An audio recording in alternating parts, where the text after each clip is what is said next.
I should have known something was wrong the moment I saw Brenda Richardson's two teenage sons dragging my boat trailer down the dock at Lake Norman, North Carolina. But I was 40 miles away at a work conference in Charlotte when it happened. My phone buzzed with a text from my neighbor Phil around 2 in the afternoon. "Hey Ben, just saw Brenda's kids taking your boat out. Figured you knew about it." I stared at the screen, reading the message 3 times before the words actually registered in my brain. My boat. My $23,000 Bayliner that I had saved for 3 years to buy.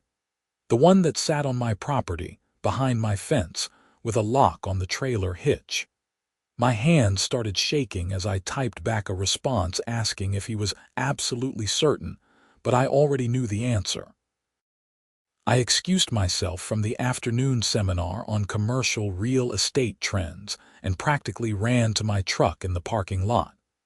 The drive back to our waterfront community in Cornelius felt like it took hours instead of the actual 45 minutes it was. I tried calling Brenda 4 times. Each call went straight to voicemail. Then I tried calling her husband Derek, who apparently had his phone turned off too. My heart was pounding so hard I could hear it in my ears as I navigated through traffic on Interstate 77. Brenda Richardson was the president of our homeowners association, the Lakeside Estates, HOA, and she had made my life increasingly difficult over the past year and a half since I bought my house there. It started small with citations about my grass being a 1/4 inch too tall according to her measurements. Then she claimed my mailbox was the wrong shade of black, even though it was the exact color specified in the HOA guidelines. She had fined me $200 because I left my trash cans visible from the street for 20 minutes past the designated time on a Tuesday morning when I had a work emergency. The woman was relentless, and she seemed to take personal pleasure in finding violations where none existed. But this was different. This was not about HOA rules or property standards. This was about my personal property, my boat that I kept on my own land, behind my own fence. There was no universe in which she had any right to touch it, let alone allow her children to use it. When I finally pulled into Lakeside Estates, I drove straight past my house and headed for the community boat ramp. There were already 3 police cars parked near the water, their lights flashing in the late afternoon sun. My stomach dropped to my feet. I parked haphazardly and jumped out of my truck, jogging toward the small crowd that had gathered near the dock. "That's him, that's the owner," I heard Phil say as I approached. A police officer turned to face me, his expression serious but not unkind. "Are you Benjamin Kendrick?" he asked, pulling out a notepad. "Yes, that's me. What happened? Where's my boat?" I was looking past him, scanning the water, but I could not see it anywhere. The officer, whose name tag read Martinez, gestured toward the lake. "Mr. Kendrick, I am sorry to inform you that your vessel sank approximately 30 minutes ago. 2 teenage boys were operating it when it apparently struck a submerged log near the South Cove. The boat took on water rapidly and went down in about 12 feet of water. The boys are fine, just shaken up. They are over there with the paramedics." I followed his pointing finger and saw Brenda's sons, Tyler and Mason, sitting in the back of an ambulance. They were wrapped in blankets despite the warm May weather, and Tyler, the older one at 16, was crying. Mason, who was 14, just stared at the ground. I felt a complicated mix of emotions seeing them there. Relief that they were not hurt, because despite everything, they were just kids. But also a burning rage that was building in my chest like a wildfire. "They took my boat without permission," I said, trying to keep my voice steady. "I did not even know they had it until my neighbor texted me an hour ago. I was in Charlotte for work." Officer Martinez nodded, writing something in his notebook. "We are aware, Mrs. Richardson arrived about 10 minutes ago. She is over there speaking with Officer Chen." He pointed toward the parking area where I could see Brenda talking animatedly to another police officer, her hands moving in dramatic gestures. "I want to press charges," I said immediately. "This is theft. They broke the lock on my trailer, took my boat without permission, and now it's at the bottom of the lake." "We can certainly take your statement, Mr. Kendrick. Let's go ahead and do that now." Officer Martinez led me to his patrol car and opened the back door, pulling out a clipboard with forms. For the next 20 minutes, I explained everything in detail. How I had left for Charlotte that morning at 7. How my boat was locked and secured on my property behind a 6-foot privacy fence. How I had never given anyone permission to use it, especially not Brenda's children who had no boating experience or licenses as far as I knew. As I was finishing up my statement, I heard Brenda's voice getting louder. "This is absolutely ridiculous. My sons could have died out there, and you are treating them like criminals. That boat was clearly not safe. It should not have sunk like that." I turned around and saw her marching toward me, her face red and her blonde hair pulled back in a tight ponytail that seemed to pull her eyebrows up into a permanent expression of indignation. She was wearing workout clothes, expensive Lululemon gear that probably cost more than my monthly HOA dues, which she had just raised again last month. "Brenda," I said, trying to keep my voice calm even though I wanted to scream. "Your sons stole my boat. They had no right to touch it." "Stole." "Stole," her voice hit a pitch that probably scared birds out of trees. "They borrowed it. This is a community, Benjamin. We share things here. That's what being part of an HOA means. We look out for each other and share resources." I stared at her in disbelief. "Share resources?" "Brenda, that boat is my personal property. It's not a community amenity. They broke the lock on my trailer and took it without asking me. That's the definition of theft." "Oh, please," she waved her hand dismissively. "You are being dramatic. The boys just wanted to go fishing." "It was a beautiful day. How were they supposed to know your boat was a death trap? You are lucky I do not sue you for endangering my children." Officer Martinez stepped between us. "Madam, I need you to calm down. Your sons took Mr. Kendrick's property without permission. That is a legal matter that will need to be addressed." Brenda's eyes went wide, and she pointed a perfectly manicured finger at the officer. "Are you actually taking his side? Do you know who I am? I am the president of this HOA. I have connections with the mayor's office. I volunteer with the police charity fund." "That is all well and good, madam, but it does not change the facts of this situation," Officer Martinez said firmly.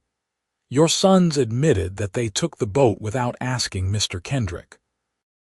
They also admitted to breaking the lock on the trailer to access it." I felt a small sense of vindication hearing that, but it was immediately overshadowed by the reality of my situation. My boat, which I had been making payments on for the past year and a half, was sitting at the bottom of Lake Norman. Even if insurance covered it, and that was a big if, I would be without a boat for months while everything got sorted out. "Fine," Brenda said, her voice dripping with venom as she looked at me. "If that is how you want to play this, Benjamin, then fine. But do not think this is over. You have outstanding violations with the HOA. Your fence is 6 inches taller than the maximum allowed height according to the bylaws. I have been giving you grace, but that grace period is over. You will be receiving a citation and a fine of $500 by the end of the week. My fence has been the same height for a year and a half, Brenda. You approved the installation yourself." "I approved the plan, which showed a fence that was 6 inches shorter than what you actually built. That is a violation, and violations have consequences." She turned on her heel and marched back to her sons, wrapping her arms around them protectively as if I was somehow the villain in this situation. Officer Martinez sighed. HOA drama. You have no idea, I muttered. Over the next few days, things escalated rapidly. I filed a police report, formally charging Tyler and Mason Richardson with theft. Because Tyler was 16, he was old enough to face potential criminal charges, though Mason was still young enough that he would likely be handled through juvenile proceedings. I also contacted my insurance company, State Farm, to file a claim for the boat. That conversation did not go well initially. The insurance agent, a woman named Patricia, explained that my policy covered accidents and weather-related damage but might not cover theft by minors, especially if they returned the boat to the water rather than taking it off my property permanently. She said they would need to investigate fully and that it could take weeks to determine coverage. Meanwhile, Brenda made good on her threat. I received not one but 3 HOA violation notices in my mailbox. One for the fence height, which she claimed was now 6 inches too tall after she came onto my property without permission to measure it herself. Another for having a trailer hitch visible in my driveway, apparently against some obscure rule about automotive accessories. And a third for having decorative rocks in my flower bed that were not from the approved list of landscaping materials. Each violation came with a $500 fine. $1,500 total, due within 30 days or else the fines would double and the HOA could place a lien on my property. I took photos of everything, documented all the notices, and called an attorney. His name was Marcus Webb, and he specialized in HOA disputes. During our first consultation, which he offered for free, he reviewed all my documentation and let out a low whistle. "Mr. Kendrick, I have been practicing law for 15 years, and I have seen some petty HOA presidents, but this woman takes the cake," he said, spreading my photos and violation notices across his desk. These violations are either completely fabricated or so minor that no reasonable HOA board would actually enforce them. The timing, right after the boat incident, shows clear retaliation. "Can we do anything about it?" I asked, feeling a small spark of hope. "Absolutely. We can fight the violations, and we can also file a civil lawsuit against the Richardsons for the theft and destruction of your boat. Even if criminal charges do not stick, which they might not given the boys' ages and lack of prior records, we can pursue damages in civil court. Plus, if we can show that Brenda is abusing her position as HOA president to retaliate against you, we might be able to get her removed from the board." I hired Marcus on the spot, paying his retainer with money I really could not afford to spend. But I was not going to let Brenda destroy me over this. What her sons did was wrong, and her response was even worse. The following week, I received a letter from the HOA lawyer stating that I had to attend a special hearing to address my violations. The hearing was scheduled for a Tuesday evening at the community clubhouse. Marcus advised me to attend and said he would come with me as my legal representative. The clubhouse was packed when we arrived. Apparently, word had spread through the neighborhood about the boat incident and the subsequent drama. I recognized most of the faces there. Phil and his wife Sandra sat near the front, giving me encouraging nods as I walked in. My other neighbor, an elderly woman named Dorothy who lived 2 houses down, waved at me. But there were also plenty of people who seemed to be firmly in Brenda's camp, including her best friend Amanda and several other board members who had been appointed rather than elected. Brenda sat at a table in the front of the room, flanked by 3 other board members and their lawyer, a severe-looking man in his 60s named Harold Price. She had clearly dressed for the occasion, wearing a business suit that probably cost more than my mortgage payment and her hair styled in perfect waves. When she saw me walk in with Marcus, her expression hardened. "This hearing will now come to order," Brenda announced, banging a gavel on the table like she was a judge presiding over a murder trial.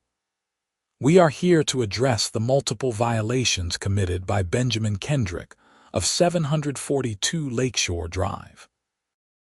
Mr. Kendrick, you have been cited for 3 separate violations of our community bylaws." Marcus stood up before I could say anything. "If I may, Mrs. Richardson, my name is Marcus Webb, and I am representing Mr. Kendrick in this matter. Before we proceed with these alleged violations, I would like to address the elephant in the room.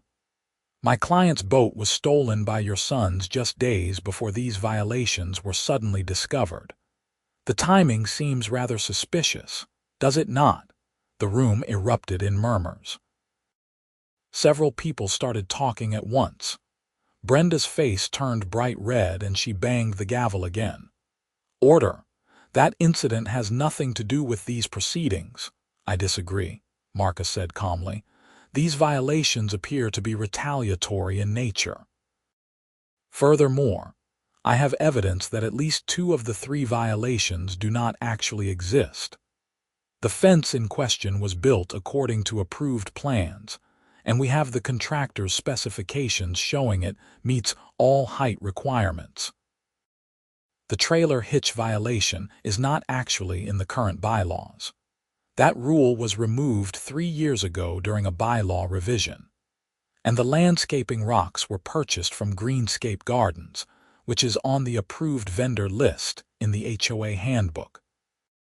Harold Price, the HOA's lawyer, leaned over and whispered something to Brenda. Her face somehow got even redder. She looked like she was about to explode. "Those are technicalities," she sputtered. "The spirit of the rules is what matters, not just the letter of the law." "That is not how legal documents work, Mrs. Richardson," Marcus replied. "The bylaws are a binding contract between the HOA and its residents. You cannot enforce rules that do not exist or ignore proper procedures because you are angry at a resident."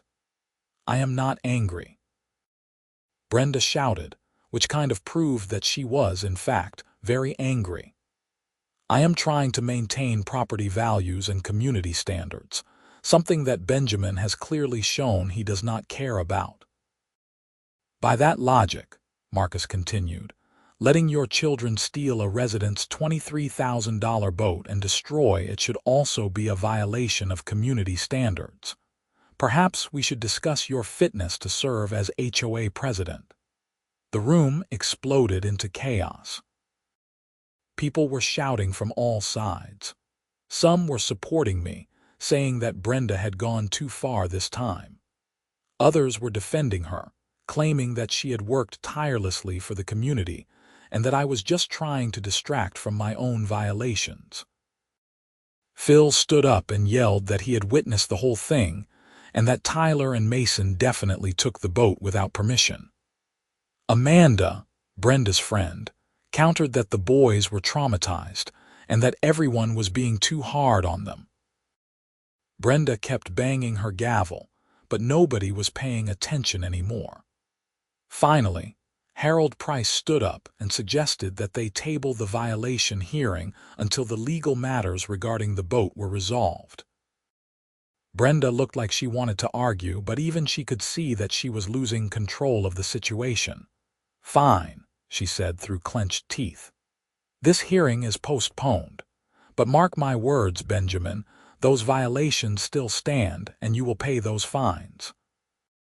As Marcus and I left the clubhouse, several neighbors came up to express their support. Dorothy grabbed my arm gently. "That woman has needed someone to stand up to her for years," she said. "She has been terrorizing this community with her petty rules and power trips. I am glad you are fighting back." But not everyone felt that way. As I walked to my truck, I saw Tyler Richardson standing near the parking lot. He was alone, his hands shoved in his pockets, looking miserable. When he saw me, he started walking over. I tensed, not sure what to expect. "Mr. Kendrick," he said quietly, his voice cracking slightly. "I just wanted to say I am sorry, really sorry. It was my idea to take your boat. Mason did not even want to do it, but I talked him into it. I thought because you were gone and it was just sitting there, it would not be a big deal. I did not mean for it to sink. I did not mean for any of this to happen." I looked at this kid, who was clearly carrying the weight of his massive mistake, and some of my anger faded. He was 16, old enough to know better but still young enough to make catastrophically stupid decisions. "Tyler, I appreciate the apology," I said carefully. "But you need to understand that what you did was not just wrong, it was illegal. You broke my lock, took something that did not belong to you, and destroyed it. That boat represented years of saving and sacrifice for me. I cannot just let that go." "I know," he said, tears welling up in his eyes. "My mom keeps saying it is not our fault, that your boat was defective or whatever, but I know that is not true. I hit a log because I was not paying attention. I was going too fast. It is my fault it sank." He wiped his eyes roughly. "I have been trying to get a job to pay you back, but everywhere I apply says I am not old enough or they are not hiring. I do not know what to do." Before I could respond, Brenda's voice cut through the parking lot. "Tyler, get away from him right now." She came storming over, grabbing her son's arm and pulling him backward. "You do not talk to this man without our lawyer present, do you understand me?" "Mom, I was just trying to apologize," Tyler protested. "You have nothing to apologize for. He is the one who left a dangerous boat unsecured where children could access it." She glared at me. "Stay away from my son, Benjamin. If you come near him or Mason again, I will get a restraining order." "Brenda, he came up to me," I said, exhausted by her constant escalation. "I am not trying to talk to your kids." "Good. Keep it that way." She dragged Tyler back toward her Mercedes SUV, leaving me standing there wondering how this situation could possibly get any worse. It got worse. 2 days later, I received a letter from State Farm informing me that they were denying my insurance claim. The reasoning was convoluted, but essentially they argued that because the boat was taken from my property by someone who had access to the community, and because there was no evidence of forced entry to my property itself, only to the trailer lock, they were classifying it as unauthorized use rather than theft. Their policy apparently did not cover damage resulting from unauthorized use by third parties in certain circumstances, and this fell into one of those loopholes. I was devastated. $23,000 gone. I still owed $17,000 on the boat loan, which meant I would be paying for a boat that was sitting at the bottom of a lake for the next several years. Marcus filed an appeal with State Farm immediately, and also accelerated our civil lawsuit against the Richardsons. He explained that even without insurance coverage, we could sue for the full value of the boat plus damages for emotional distress and the cost of legal fees. "These cases can take months or even years," Marcus warned me. "But based on what we have, I think we have a strong chance of winning." The boys admitted to taking the boat. There is police documentation. We have witness statements. The Richardsons are liable for their children's actions. Meanwhile, life in Lakeside Estates became increasingly uncomfortable. Brenda used every opportunity to make things difficult for me. She started parking her car in front of my driveway, not blocking it completely but close enough to make it annoying to back out. She filed noise complaints claiming I was running power tools at inappropriate hours, even on days when I was not home.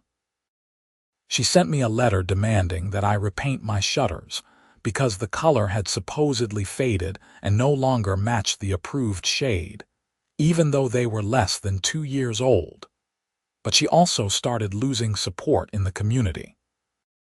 Phil circulated a petition calling for a special election to remove Brenda from the HOA board. Within a week, he had signatures from over 60% of the homeowners. The bylaws required only a simple majority to trigger a recall vote, so a special election was scheduled for 6 weeks out. Brenda was furious. She sent threatening letters to several people who signed the petition, claiming they would face consequences for disloyalty to the board. This backfired spectacularly when Amanda, her closest friend, came to my door one evening looking embarrassed. "Ben, can I talk to you for a minute?" she asked. I was surprised but invited her in. We sat in my living room and she twisted her hands together nervously. "I owe you an apology," she said finally. "I have been supporting Brenda through all of this because she is my friend, but I have been seeing a side of her lately that I do not like. She is obsessed with destroying you, and it has gone beyond anything reasonable. She spends hours planning new violations to cite you for. She talks about you constantly, always saying terrible things, and the way she is handling the boat situation is just wrong. I know Tyler and Mason should not have taken your boat. Everyone knows that, but she refuses to accept any responsibility." "Why are you telling me this?" I asked. Amanda sighed. "Because I signed Phil's petition to recall her from the board, and when she found out, she sent me this." She pulled out her phone and showed me a text message from Brenda. It was vicious, calling Amanda a traitor and a terrible friend, saying that she was dead to her and that she would make sure Amanda regretted her betrayal. "I have known Brenda for 8 years, Amanda said quietly. "Our kids grew up together, but I cannot support this behavior anymore. She has turned into someone I do not recognize." After Amanda left, I felt a strange mix of vindication and sadness. I had never wanted to tear apart friendships or divide the community. I just wanted to be left alone to enjoy my home and my boat, but Brenda had made that impossible. The special election was scheduled for a Thursday evening in mid-June. The meeting room at the clubhouse was even more packed than before. Every seat was filled and people lined the walls. The tension was palpable. Brenda sat at the front table with Harold Price beside her, her expression stony and defiant. Phil stood up to address the crowd, explaining the reasons for the recall petition. He listed specific examples of Brenda's abuse of power, including retaliatory violations, harassment of residents, and failure to properly maintain community property, while spending HOA funds on unnecessary projects that primarily benefited homes in her section of the neighborhood. Brenda defended herself passionately, arguing that she had dedicated countless hours to improving the community. She talked about the new landscaping at the entrance, the updated playground equipment, and the annual 4th of July party that she organized every year. She claimed that the recall was just a coordinated attack by people who did not want to follow the rules. When it came time to vote, the process was done by secret ballot to protect residents from retaliation. We all marked our votes on small pieces of paper and dropped them in a box. 3 neutral residents who had not been involved in the drama counted the votes while everyone waited in anxious silence. The final tally was announced 45 minutes later. 72 votes to remove Brenda from the board, 31 votes to keep her. It was not even close. Brenda stood up, her face pale, and walked out without saying a word. A few of her remaining supporters followed her, but most people stayed. The board immediately held a quick election for a temporary president until the next regular election cycle. Phil was nominated and accepted, winning easily. As people filtered out of the clubhouse, there was a strange sense of relief in the air. Multiple neighbors came up to shake my hand or pat me on the back, thanking me for standing up to Brenda even though it had cost me so much. But the legal battle was far from over. 2 weeks after the recall election, Marcus called me with news about the civil lawsuit. "Ben, the Richardsons' lawyer reached out about a settlement," he said. "They are offering $8,000 to make this go away." $8,000. My boat was worth $23,000 and I still owe $17,000 on the loan. $8,000 does not even come close. I know, and I told them that. But they are arguing that the boat was not in perfect condition, that it had normal wear and tear, and that the sinking was partially due to structural weakness rather than just hitting the log. They have hired a marine surveyor who apparently found some evidence of minor hull damage that pre-existed the incident. "That is garbage," I said angrily. "That boat was in excellent condition. I had it surveyed when I bought it. I believe you, and we will fight this. But I wanted you to know what they are claiming.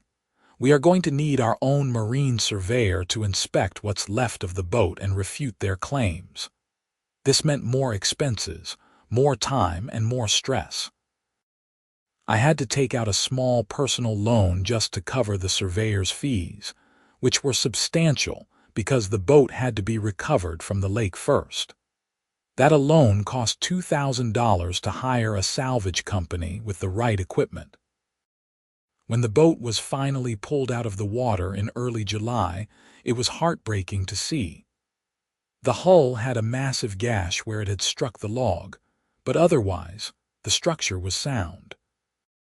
Our marine surveyor, a retired Coast Guard officer named Thomas Briggs, examined every inch of it over 2 days. His report completely contradicted the Richardsons' claims. The hull damage they had cited was superficial scratches consistent with normal lake use, and did not compromise the vessel's integrity in any way. The sinking was entirely due to the collision with the submerged log, which had created a hole approximately 8 inches in diameter below the waterline. The boat had filled with water and sank, because Tyler had panicked and did not know how to activate the bilge pump or use the emergency equipment. Armed with this evidence, Marcus went back to the Richardsons' lawyer and demanded the full $23,000 plus an additional $4,000 for salvage costs, surveyor fees, legal fees, and my time off work dealing with this mess. The total came to $27,000. They countered with $12,000. We countered with $25,000. This went back and forth for weeks, and I was getting exhausted by the whole process. Meanwhile, I was still making payments on a destroyed boat, which was adding insult to injury. Then something unexpected happened. Tyler Richardson showed up at my door on a Saturday morning in late July. He was alone on his bike, looking nervous. "Mr. Kendrick, I know I am probably not supposed to be here, but I needed to talk to you," he said quickly before I could say anything. "I got a job. It is just at a grocery store bagging groceries, but they pay $10 an hour. I am working 20 hours a week. I know it is not much, but I want to help pay for your boat." I stared at this kid who was trying to make things right despite his mother's efforts to deny any wrongdoing.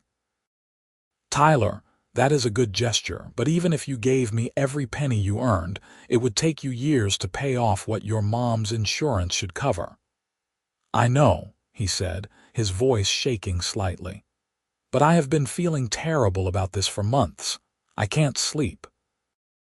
I keep thinking about how I ruined your boat and made everything so complicated. My mom keeps saying it is not my fault, but it is. I know it is, and I want to make it right somehow." I invited him to sit on my porch, and we talked for a while. Tyler explained that his parents were fighting constantly about the lawsuit. His dad, Derek, apparently thought they should just pay me and move on, but Brenda was determined to fight it on principle. She kept insisting that I was trying to take advantage of them, that the boat was not worth what I claimed, and that their insurance should not have to pay for my negligence in securing my property. "The thing is," Tyler said quietly, "my mom did not even know we were taking your boat that day." Mason and I saw it sitting there, and I remembered seeing you leave that morning for work. I knew where you kept the spare keys because I had seen you one time getting them from that magnetic box under the trailer. It was all my idea. But now my mom has made it into this huge thing, and she is fighting you like you did something wrong when it was us who messed up.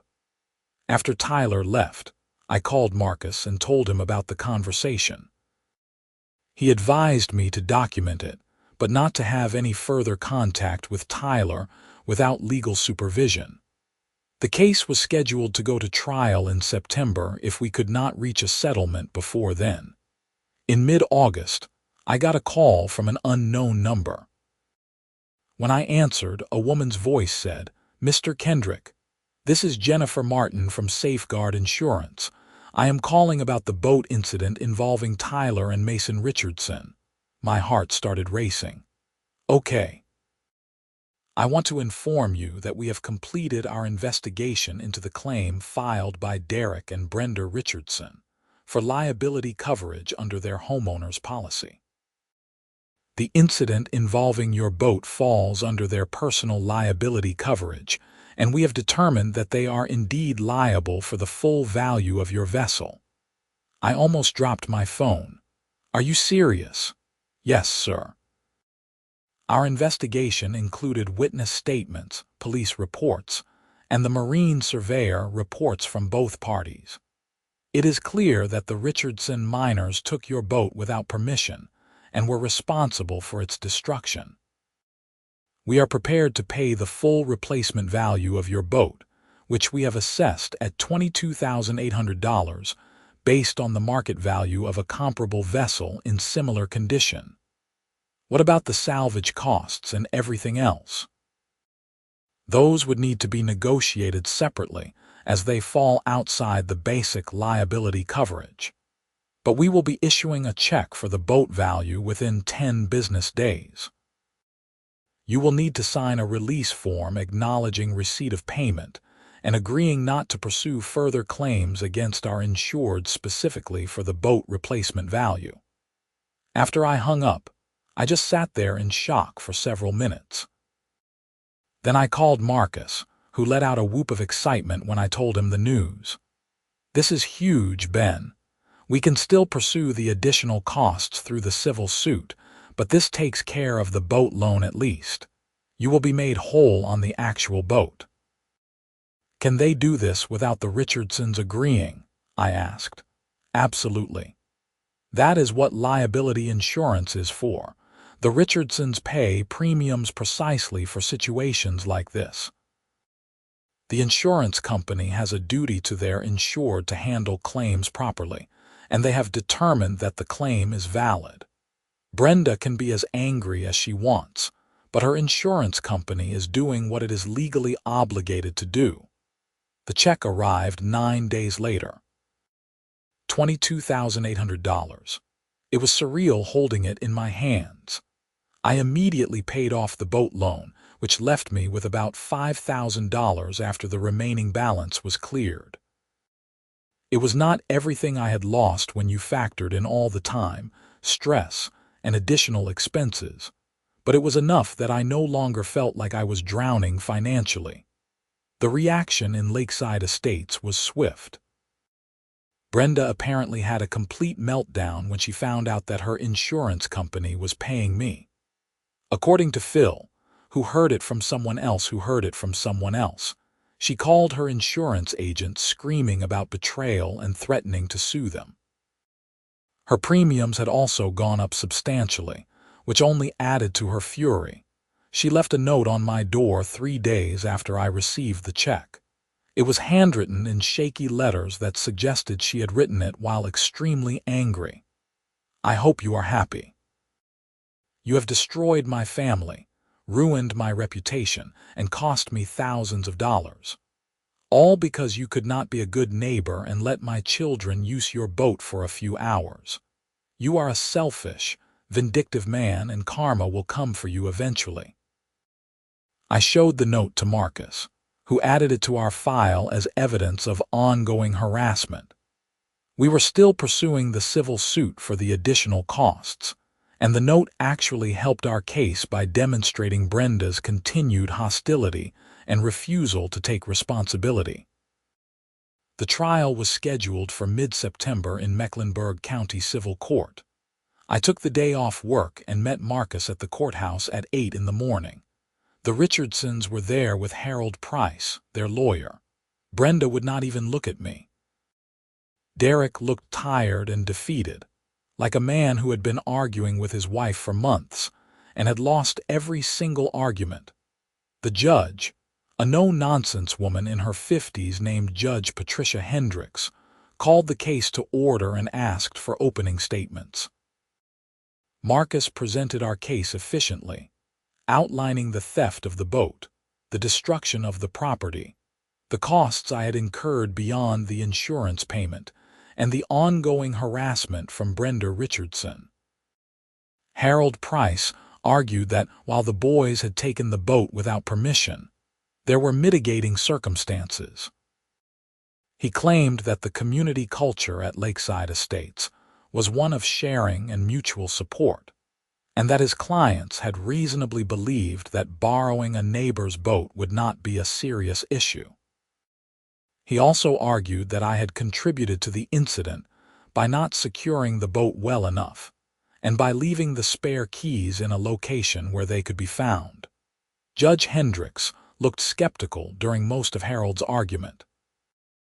When it was time for testimony, I took the stand first and explained everything that had happened, from the initial theft through the insurance settlement to Brenda's ongoing retaliation and harassment. I kept my testimony factual and unemotional, just laying out the sequence of events. Tyler was called to testify next, and I could see that he was terrified. He answered questions honestly, admitting that he had taken the boat without permission, that he knew it was wrong, and that his mother had not known about it beforehand. When Marcus asked him if anyone in my family or household had ever given him permission to use the boat, he clearly said no. Brenda was called to the stand, and that was when things got interesting. Harold Price asked her questions designed to make her look sympathetic, focusing on her years of service to the HOA and her concern for her children's well-being. But when Marcus cross-examined her, she could not help herself. Mrs. Richardson, you have sent Mr. Kendrick over a dozen violation notices in the 3 months following the boat incident. Is that correct? Marcus asked. I sent him violation notices because he was violating HOA rules, Brenda said defensively. But you did not send him any violation notices in the 6 months prior to the boat incident, did you? That is because I did not notice the violations before. Or is it because you were retaliating against him for pursuing legal action regarding his boat? No. I was doing my job as HOA president, a job you were recalled from by a supermajority of your neighbors, correct? Brenda's face turned red. That recall was orchestrated by people who do not want to follow the rules. Marcus pulled out copies of all the violation notices she had sent me and went through them one by one, demonstrating that most were either invalid or incredibly petty. He then showed the judge the timeline, making it clear that the notices had started immediately after the boat incident and the police report. Mrs. Richardson, do you believe your son Tyler is responsible for taking Mr. Kendrick's boat without permission? Marcus asked. Brenda hesitated. He made a mistake, but he is just a child. Benjamin should have secured his property better. That is not what I asked. Do you believe your son took the boat without permission? Yes, and do you believe that taking someone's property without permission is wrong? Of course, but the context matters. This is a community. We should be able to trust our neighbors. So Mr. Kendrick should have trusted that his locked boat, stored on his private property, would not be taken by your children. Brenda did not have a good answer for that, and it showed.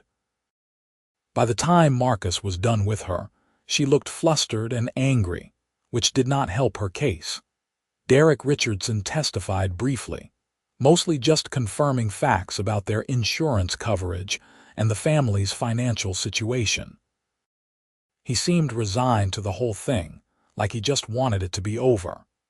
After closing arguments, Judge Hendricks took a brief recess to review the evidence and testimony. When she returned 30 minutes later, she had clearly made her decision. "I have reviewed all the evidence and testimony in this case," she began.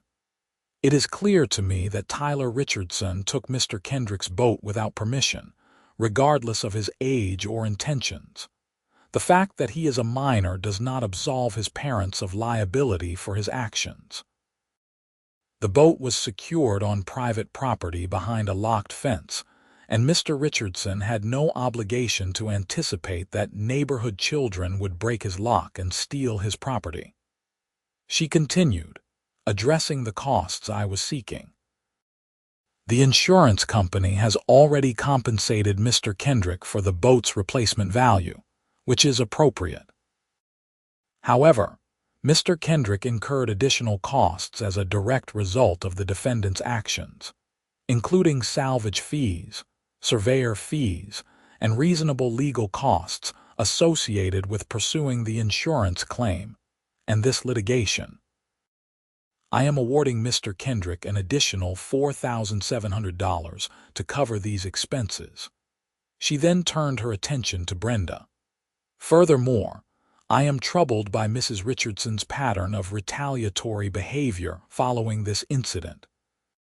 While that is not directly part of this lawsuit, I am noting it in the court record, and I am ordering Mrs. Richardson to cease all contact with Mr. Kendrick, except as required for legitimate HOA business.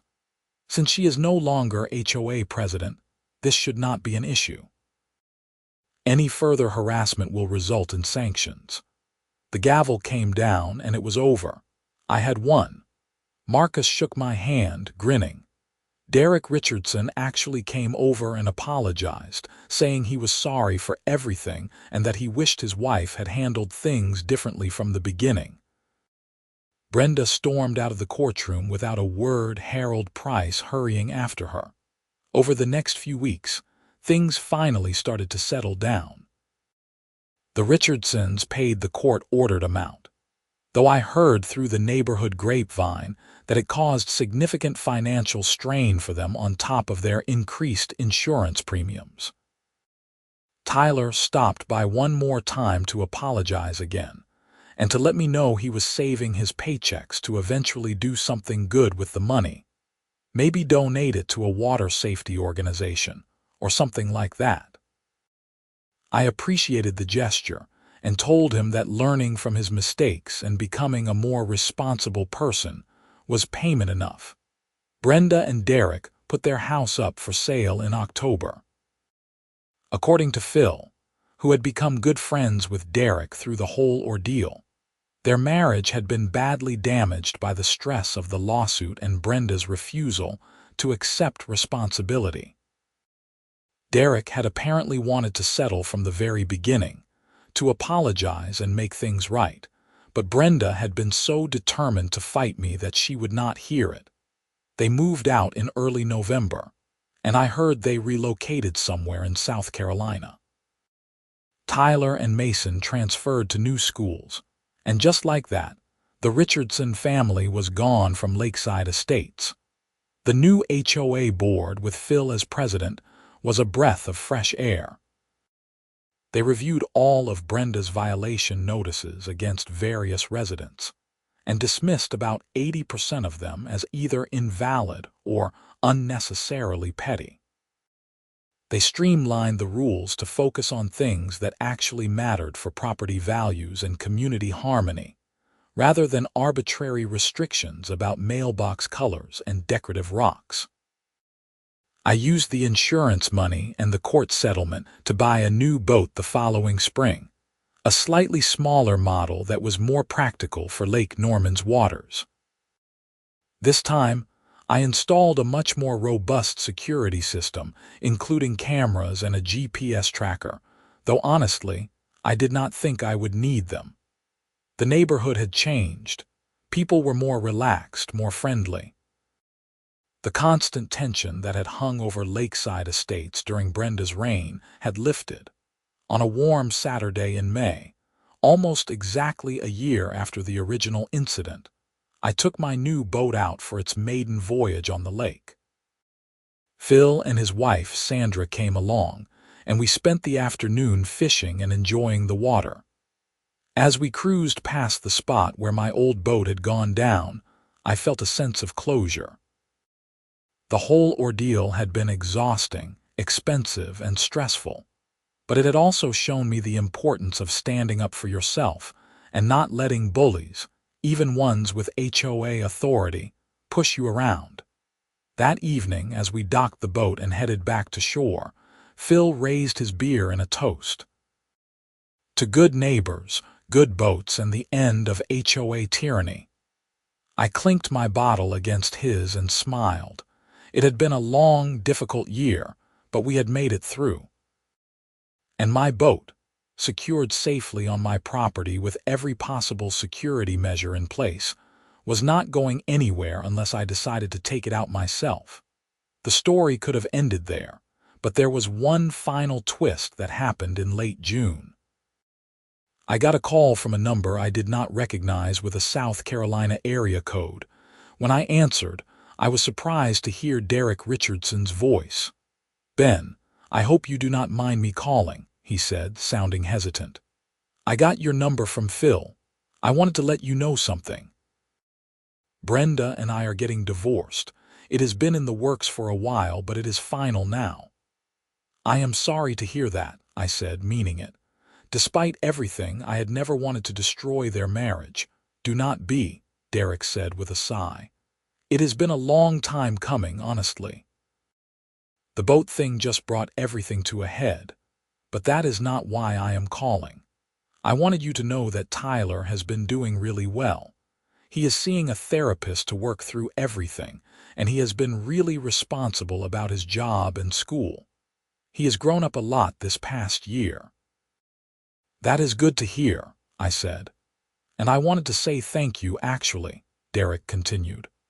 "I know that probably sounds strange, but what you did, standing up to Brenda and not letting her intimidate you, it opened my eyes to a lot of things. She had been controlling and manipulative for years, and I just went along with it because it was easier than fighting. Watching you fight back showed me that I did not have to live like that. So thank you." We talked for a few more minutes, and then Derek hung up. I sat there thinking about how strange life could be, how one incident could ripple out and affect so many people in so many unexpected ways. As summer turned to fall and then to winter, life in Lakeside Estates continued peacefully. The new HOA board was functioning well, making decisions that actually benefited the community rather than serving one person's power trip. My boat sat securely on my property, ready for the next season. And I had learned valuable lessons about standing up for yourself, the importance of documentation, and the power of community when people unite against injustice. I still see Tyler occasionally when he comes back to visit friends in the neighborhood. He always waves and seems like he is doing well. Mason, too, has apparently thrived since moving away, joining his new school's swimming team and making new friends. As for Brenda, I heard through the grapevine that she tried to become HOA president in her new South Carolina community, but was voted down after several residents did online research and found news articles about our lawsuit. Apparently, her reputation had preceded her, and nobody wanted to take the risk. I did not take any pleasure in that, but I also did not feel bad about it. Actions have consequences, and Brenda had refused to learn that lesson until it cost her everything. On a crisp morning in early December, I was having coffee on my back deck, looking out at the lake, when Phil came walking over from his house. "Hey Ben, got a minute?" he called out. "Sure, come on up." Phil climbed the deck steps and sat down in one of my outdoor chairs. So, the HOA board has been talking, and we want to do something to thank you for everything that happened last year. We know it cost you a lot, not just financially but emotionally too. And your willingness to stand up to Brenda really changed this community for the better. Phil, you do not have to do anything, I protested. We want to, he insisted. We are planning a Community Appreciation Day next spring, and we want to honor you as a resident who exemplified integrity and perseverance. Nothing too fancy, just a plaque and recognition at the annual meeting. I was touched, though also a bit embarrassed. I just did what anyone should do when someone steals their boat. Phil laughed. Maybe, but not everyone would have had the courage to fight back the way you did, especially against someone in a position of power. You made this neighborhood better, Ben. Let us thank you for it. I agreed, and the following April at the annual HOA meeting, I received a plaque recognizing my contributions to the community. It was a nice moment, made even better by the fact that the meeting itself was friendly and productive.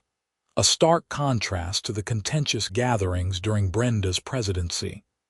As I drove home that evening, the plaque sitting on my passenger seat, I reflected on everything that had happened. It had been almost 2 years since that afternoon when Phil texted me about Tyler and Mason taking my boat. 2 years of stress, legal battles, financial strain, and community drama. But it had also been 2 years of learning to stand up for myself, of making genuine friends in my neighborhood, and of helping to create positive change.